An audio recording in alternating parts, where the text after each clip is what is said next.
പട്ടയല്ല വേണ്ടത്, പട്ടയമാണ് വേണ്ടത്, മദ്യമല്ല വേണ്ടത്, റേഷനാണ് വേണ്ടത്. ഏതാനും മാസങ്ങൾക്ക് മുൻപാണ് ഈ കാണുന്ന സിമന്റ് വിൽപ്പന കേന്ദ്രം ബീവറേജസ് കോർപ്പറേഷൻ വാങ്ങുന്നത്. അതീവ രഹസ്യമായി നടത്തിയ നീക്കം ആദ്യമാരും അറിഞ്ഞിരുന്നില്ല.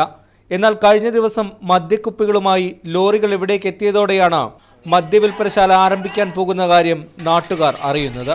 ചൊവ്വാഴ്ച ഒരു 3:30 മണിയായപ്പോൾ ഇവിടെ സാധനങ്ങൾ കൊണ്ടുവന്ന് ഇറക്കി ഉടനെ തന്നെ കച്ചവടം നടത്തി. അപ്പോഴേക്കും ഇവിടെ എല്ലാവരും ജോലിക്ക് പോകാൻ ഉള്ളവരെ അത്രയും പേരെ വെച്ച് ഞങ്ങൾ തടഞ്ഞ്. അത് കഴിഞ്ഞ് രണ്ടാമത്തെ ദിവസമായപ്പോൾ അട്ടിമറിക്കാർ വന്ന് ഞങ്ങളുടെ ഇവിടെ പെണ്ണുങ്ങളെ കയ്യേറ്റം വരെയും ചെയ്തു. പട്ടയം പോലും ഇല്ലാതെ പുറമ്പോക്കിലാണ് ഒരു സുരക്ഷയുമില്ലാതെ ആളുകൾ കഴിയുന്നത്. അതുകൊണ്ട് തന്നെയാണ് മദ്യശാലയ്ക്കെതിരെ വീട്ടമ്മമാർ തന്നെ സമരം ആരംഭിച്ചിരിക്കുന്നത്. ഇവിടെ നമുക്കൊരു സുരക്ഷിതമില്ലാത്ത ഞങ്ങൾക്ക് പെമ്മക്കളൊക്കെ ഉണ്ട്. മറ്റുള്ളവർ കാഴ്ചപ്പാടിൽ ഞങ്ങൾ കൊള്ളില്ലാത്തവരല്ല, മോശപ്പെട്ട അങ്ങനെയൊന്നുമല്ല. എല്ലാവരും നല്ല അന്തസ്സായിട്ട് വീട്ടുപണിയെടുത്തും കൂലിപ്പണിയെടുത്തും കഷ്ടപ്പെട്ട് ജീവിക്കുന്ന ജനസമൂഹങ്ങളാണ്. പ്രശ്നം പരിഹരിക്കാമെന്ന് MLA ഉറപ്പ് നൽകിയെങ്കിലും ഇതുവരെ ഒന്നും ഉണ്ടായില്ല.